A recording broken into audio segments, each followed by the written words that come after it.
November, everyone. If you've been keeping up with the recent developments of CMMC, and judging by social media, you have, you know that CMMC 2.0 was announced. The outcomes resulting from this announcement sent a massive shockwave throughout the entire government contracting community.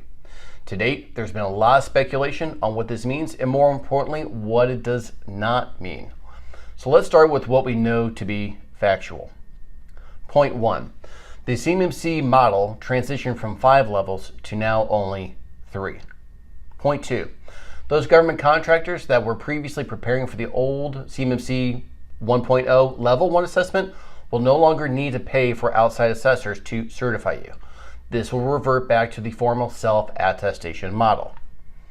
However, the head of each company will have to attest annually in writing with wet ink that they are in conformance with CMMC 2.0 level 1. My belief is that this form will also have fine print pertaining to DFARS clauses, old and upcoming, that pertain to having to conform with NIST 800-171. But we'll come back to that in just a minute. Point 3. The formal level 3 is now known as level 2 and is a hybrid model for those government contractors that will have to be assessed for access to controlled unclassified information. Of those that will be required for being independently certified, you will no longer have to demonstrate proof of policies, procedures, or resourcing guidance. Point 4. CMMC 2.0 will be subject to a final ruling just like CMMC 1.0. And this could take anywhere from a year to a year and a half to finally execute. Point 5.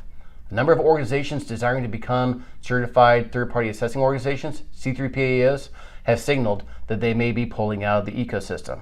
Point 6. The number of individuals desiring to work for those C3PAOs as assessors are also signaling that they may be pulling out as well. Point 7. The original pilot program has been suspended until further notice. This will directly impact the CMMC ecosystem because there will not be enough assessors to do the work once everything is fully ratified. Point 8.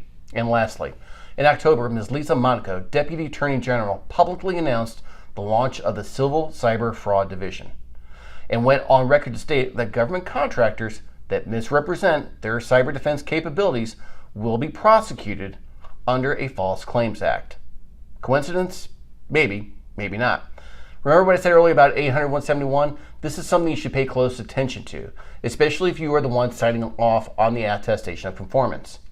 A False Claims Act is not limited to civil. It also empowers the government to seek criminal sanctions against the individual or individuals that signed off. Now, let's delve into what's being speculated. Point 1.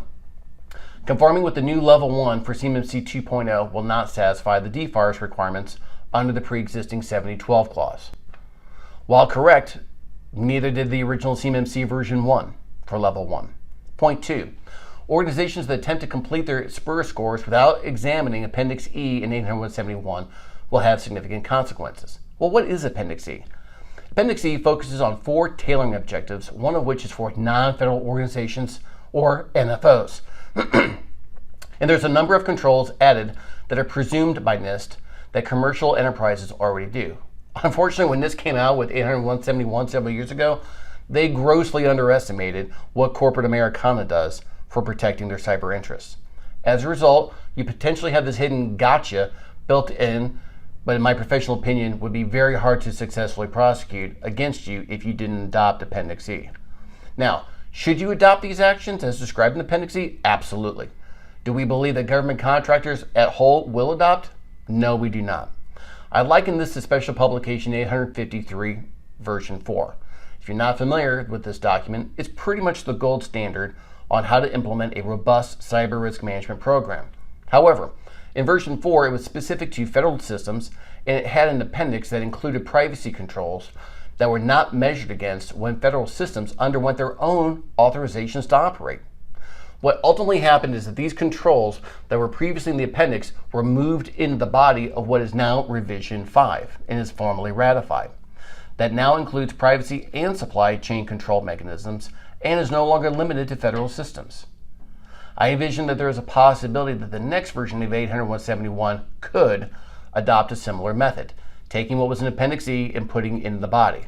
If so, then about 60 controls that you previously failed to adopt are now a formal requirement for being measured against in SPURs and potentially other attestations.